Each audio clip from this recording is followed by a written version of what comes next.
பருப்பு உருண்டை குழம்பு ஒரு தடவை இந்த மாதிரி செஞ்சு பாருங்கள். ரொம்ப டேஸ்டியாக இருக்கும்.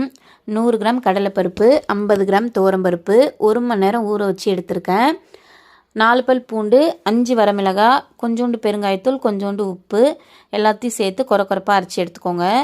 அதில் 1 டீஸ்பூன் சோம்பு, ஒரு அரை டீஸ்பூன் சீரகம், கொஞ்சமாக சின்னதாக கட் பண்ண வெங்காயம் நல்லா பிசைஞ்சு உருண்டையாக உருட்டி 10 நிமிஷம் வேக வச்சு தனியாக எடுத்து வச்சுருங்க.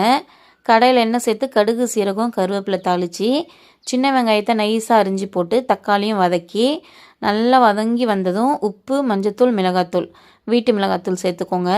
கொஞ்சோண்டு புளி கரைசல், 1 கிளாஸ் தண்ணி, ஒரு அரை மூடி தேங்காயும் சோம்பும் விழுதாக அரைச்சி எடுத்து வச்சுருக்கேன்.